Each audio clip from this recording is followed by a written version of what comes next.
औज़ुबिल्लाहिमिनश्शैतानिर्रजीम बिस्मिल्लाहिर्रहमानिर्रहीम। अस्सलाम वालेकुम नाज़रीन, मैं वकील मोहम्मद आसिफ शाह। आप देख रहे हैं Asif home remedy YouTube channel. दोस्तों, आज का नुस्खा शुगर के लिए है। शुगर को कैसे कंट्रोल करना है। जो लोग परहेज़ नहीं करते, मीठा इस्तेमाल करते रहते हैं और शुगर का लेवल बढ़ जाता है, तो वो लोग लाजमी ये नुस्खा इस्तेमाल करें। इस नुस्खे के इस्तेमाल से आप परहेज़ अगर नहीं भी करेंगे तो इंशाल्लाह शुगर आपकी कंट्रोल रहेगी। शुगर बहुत ही मूज़ी किस्म का मर्ज़ है। शुगर वाले मरीज़ का ब्लड भी लो रहता है और शुगर की वजह से मर्दाना ताकत भी कमज़ोर हो जाती है। ये एक आम सी बीमारी बन गई है। शुगर का अनकंट्रोल होना, शुगर का बढ़ जाना या कम हो जाना, इसका सारा इन्हिसार पेनक्रियाज पे होता है।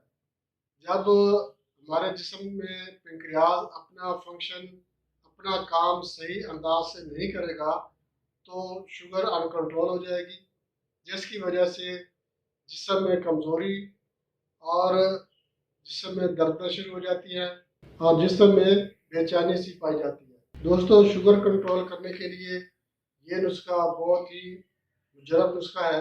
आप इसको बनाकर इस्तेमाल करें। एक हफ्ता 15 दिन तक आप इसको लगातार इस्तेमाल करेंगे, इंशाल्लाह शुगर लेवल बिल्कुल नॉर्मल हो जाएगा। इसके साथ आप बेशक मीठा भी इस्तेमाल करते रहे, इंशाल्लाह शुगर लेवल नहीं बढ़ेगा। शुगर की जो बीमारी है ये अमूमन 40 साल से बाद ज़ाहिर होती है।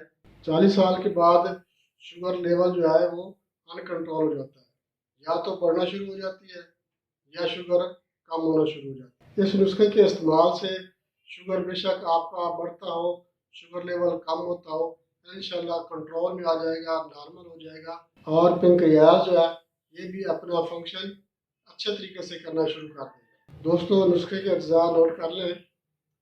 गोड़मार बूटी 7 तोले, जामुन की गुठली 5 तोले और अनार का छिलका 2 तोले, खुश्क करेला 2 तोले, काली मिर्च 1 तोला और बड़ी इलायची ये भी आपने 1 तोला लेना। इसका बनाने का तरीका ये है, आपने हर चीज़ अलग अलग से ग्राइंड करनी है।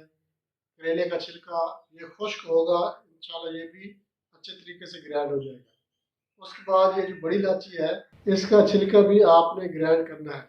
ऐसा नहीं करना कि इसके बीज ग्राइंड कर लेने और छिलका फेंक देना है, ये छिलके समेत ही ग्राइंड करना है।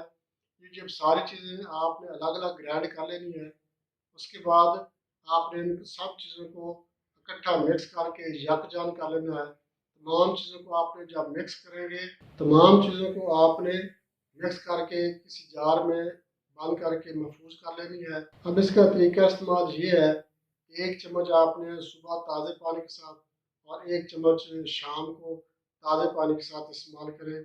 इंशाल्लाह 10-15 दिन लगातार इस्तेमाल करेंगे तो आपको 1 हफ्ते में ही शुगर का जो 100% रिज़ल्ट आना शुरू हो जाएगा। आप बेशक मीठा भी इस्तेमाल करते रहें, जो दिल करे आप वो चीज़ इस्तेमाल करें। परहेज़ परूज़ की ज़रूरत नहीं होगी। इंशाल्लाह इस नुस्खे के साथ आप 10-15 दिन इस्तेमाल करेंगे, शुगर लेवल बेशक बढ़ता हो या शुगर लेवल कम हो जाता है, इस नुस्खे के इस्तेमाल करने से शुगर लेवल नॉर्मल रहेगा और आप इंशाल्लाह सेहतमंद भी रहेंगे और इस नुस्खे के इस्तेमाल से मर्दाना ताकत भी इंशाल्लाह बहाल हो जाएगी। दोस्तों, आपसे रिक्वेस्ट है, आप हमारा चैनल लाइक और शेयर ज़रूर करें और हमारे जो नए दोस्त हैं हमारा चैनल सब्सक्राइब करें और बेल आइकन पे क्लिक लाजमी कर दें कि वीडियो सबसे पहले आप दोस्तों को मिल सके। दोस्तों, इजाज़त चाहते हैं। अगली वीडियो तक के लिए अल्लाह।